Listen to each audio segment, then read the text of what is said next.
I was walking past that old sidewalk I poured back in 1998 this morning, and it actually smiled back at me.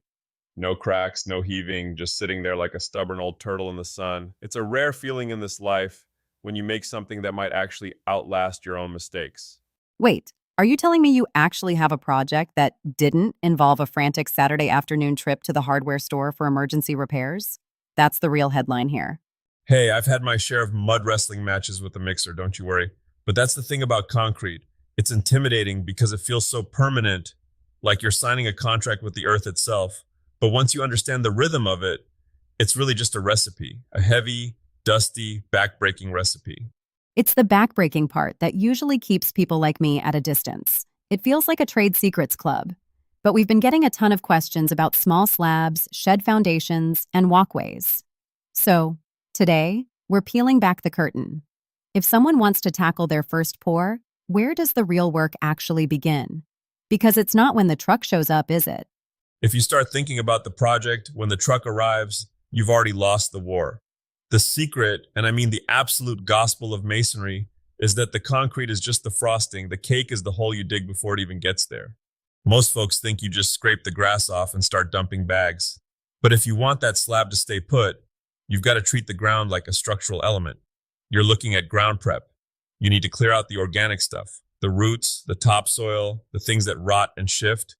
Then you have to separate your sub-base from your base material. Separation. Sounds like a messy divorce for rocks. What are we actually putting down there? You want a solid gravel base, Alex, usually 4 to 6 inches. And here's the bit that gets skipped. You need a plate compactor. Rent one.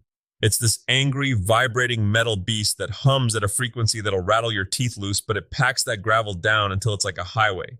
If you skip the compaction, your concrete will eventually find its own way down into the voids, and that's when you get those ugly zigzag cracks. Okay, so we've got a hole filled with very angry, very flat gravel. Now we have to actually contain the beast. I see people using 2x4s for forms all the time.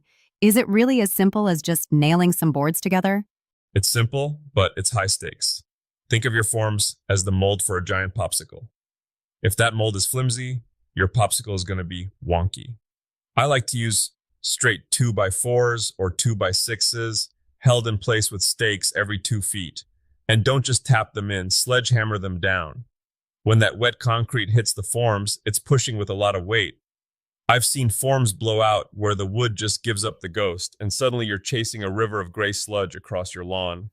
I can see you out there with a shovel, frantic, trying to scoop up a driveway that's escaping. But let's talk about the tilt. I read something about slope. How do we stop a new patio from turning into a backyard swimming pool every time it rains? That's the pitch. It's the difference between a dry basement and a swamp. You want about a 1/4 inch of drop for every foot of distance. If you're pouring a 10-foot patio out from your house, the far end needs to be 2.5 inches lower than the house side. I use a string line and a line level to dial that in. It looks level to the eye, but the water knows the difference. So we've got the hole, the gravel, and the wooden box. Now, the shiny stuff, rebar or mesh. I feel like people argue about this more than politics in shop circles. It's the eternal debate. Look, for a small sidewalk, wire mesh is usually plenty. But for a driveway or a shed pad that's going to hold some weight, I'm a rebar man. It's the skeleton. Without it, concrete has great squish strength but terrible pull strength. You want to tie those bars together with wire into a grid, and here's the kicker. Use chairs or little rocks to prop the rebar up. If the rebar is just laying on the gravel at the bottom, it's doing absolutely nothing. It needs to be suspended right in the meaty center of the slab. Okay, let's get to the part that actually scares people, the mix. If I'm not calling a giant barrel truck, I'm mixing it in a wheelbarrow or a bucket. How do I know I haven't made a giant batch of gray soup that'll never dry? The soup trap is real. Beginner's instinct is to keep adding water because wet concrete is easier to move around.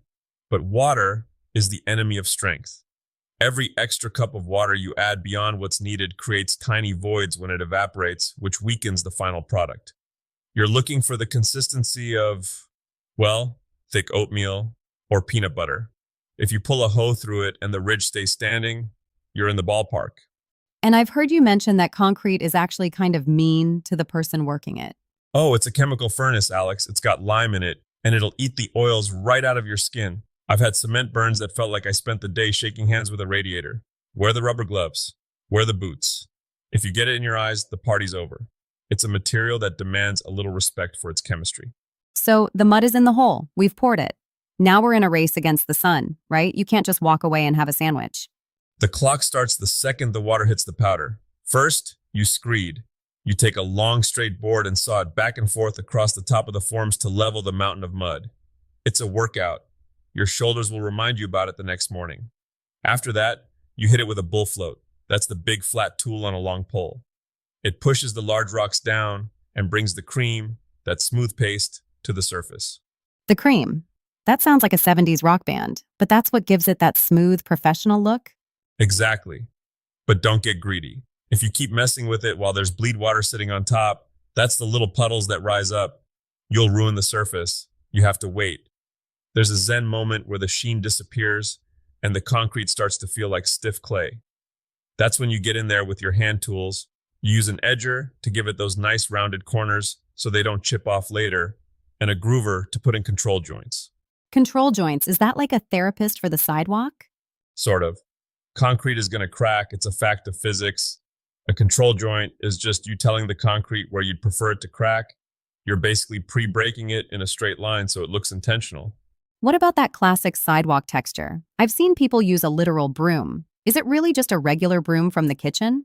Well, don't use the one your spouse uses for the kitchen floor unless you want a very short conversation at dinner. But yes, a broom finish is the gold standard for DIY. Once the surface is firm enough that the broom doesn't sink in, you just pull it across. It gives you traction so you don't turn your driveway into an ice rink every time it drizzles.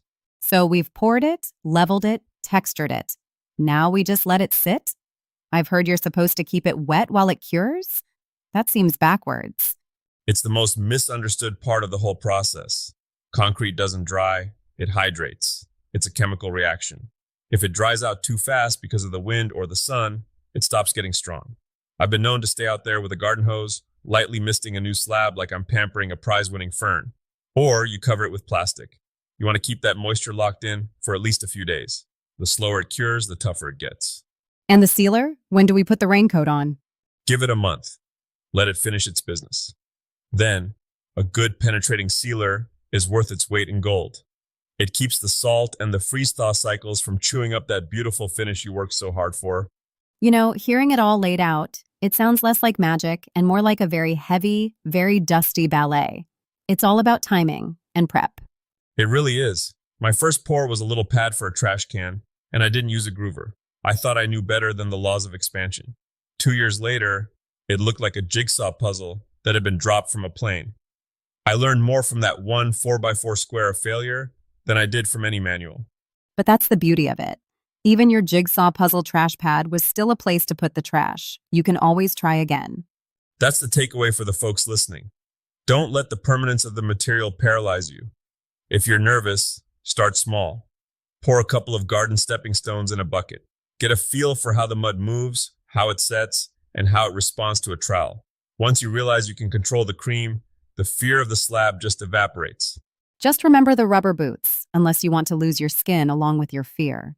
Good point. Boots first, then second. Thanks for digging into the dirt with us today, Tiger. I think I might actually be brave enough to level out that spot by my back porch. Just call me when you're ready to screed. I'll bring the coffee. Watch you do the heavy lifting. Of course you will.